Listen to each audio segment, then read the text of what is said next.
বলছিলেন 18 কেজি। হ্যাঁ 18 কেজি মালটা বর্তমানে কত ব্যস্ত আছেন? বর্তমানে আপনার ব্যস্ত আছে 14-15। 14 থেকে 15,000 মানে 140 টাকা থেকে 150 টাকা। হ্যাঁ। সবুজ গুলো দেখতে পাচ্ছি যে আমরা শুনতে পাচ্ছি আপনি নাকি পটুয়াখালী থেকে নিয়ে আসছেন।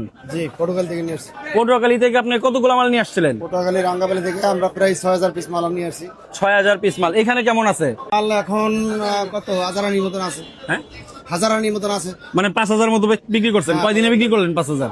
এই আজকে 2 দিন। 2 দিনে বিক্রি করলেন।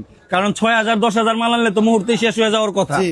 সেই জায়গায় বেচা কিনা খারাপ, কারণ আমরা জানি আবহাওয়ার একটা ব্যাপার থাকে তরমুজের সাথে। মালের দরটা কেমন?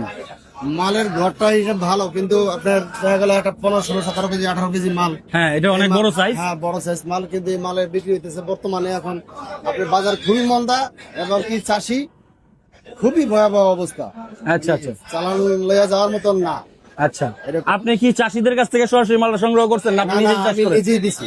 আপনি নিজেই চাষ করেন? আমি নিজেই চাষ করি। আচ্ছা, কত একর জমি চাষ করছিলেন? আমি প্রায় আপনার 15 একরের উপরে জমি করছি। আপনার ফলন কেমন হয়েছে? ফলন মোটামুটি ভালো হয়েছে, খারাপ হয় নাই। যাক আলহামদুলিল্লাহ। কিন্তু এবার যেটা হয়েছে, রমজানে মালটা লাগে নাই। না, রমজানে যদি লাগতো তাহলে ভালো একটা দাম পাইতেন। রমজানে যদি আসতাম তাহলে কিছুটা মাল যদি হয়তো রেট পাইতাম। আচ্ছা, এখন আপনারা যে সমস্যাটা কি, মানে মূল সমস্যাটা কি এখন বর্তমানে? এখন সমস্যা হলো আমাদের যে কোস্টিং গেছে, কোস্টিং হিসাবে যে মালটা আনা যাওয়া, হ্যাঁ হ্যাঁ, এই হিসাবে যে মাল বিক্রি এখন বর্তমানে চাষি খুবই মানে একটা লসের দিতে আছে।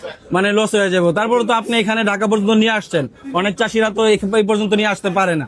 না। ওরা আরো এই যে তাদের জমিতে বিক্রি করতে হয় আরো লসে। হ্যাঁ। যাই হোক, তো আজকে এই মালটা সাইজ কত বলছিলেন? 18 কেজি।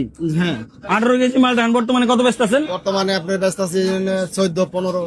14 থেকে 15,000 মানে 140 টাকা থেকে 150 টাকা। হ্যাঁ। সেক্ষেত্রে আপনার ধারণা কি এটা কত হইলে ঠিক থাকতো?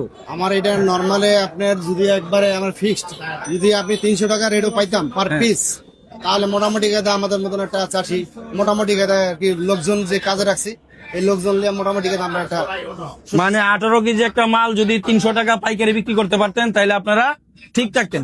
ঠিক আছে, আপনাদের চাওয়াটা তো একেবারে জটিল কিছু না, যেহেতু মালের সাইজ বড়। সেক্ষেত্রে এটা 300 টাকা এখান থেকে বিক্রি হইলে খুচরা বাজারে তো, কিন্তু খুচরা বাজারে এমনিতেই তো এখনো দাম বেশি বিক্রি করে, খুচরা বাজারটা কিন্তু আপনারা দাম কম পাইতেছেন আর কি। আপনারা দাম কম পাইতেছেন। এই যে আর এটা কেমন দাম পাইতেছেন? এটা কত? এটা আপনার 8-9। 8-9 হাজার। এটার সাইজও তো মনে হয় 7-8 কেজি হবে। হ্যাঁ এটা 6-7 কেজি প্লাস, আপনি 7 কেজি 6 কেজি 7 কেজি এরকম 8 কেজি। আচ্ছা ঠিক আছে, আমরা দেখতে পাচ্ছি এই যে কামাল এন্ড ব্রাদার্স, ভাইয়ের নাম কামাল।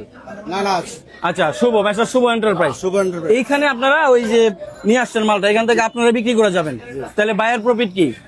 বাইরে একটা স্টার ঘরে আনি এবং সে একটা কমিশন পায়। কমিশন পান। আচ্ছা আচ্ছা, এটা চাইলে আপনাদের এখানে যে কোনো কৃষক নিয়ে এসে মাল বিক্রি করে যেতে পারবে। কোনো মানুষ যদি এখানে নিয়ে আসে তাদের মাল বিক্রি করতে পারবে, কোনো সমস্যা নেই। আচ্ছা ঠিক আছে, আপনাকে ধন্যবাদ। ঠিক আছে।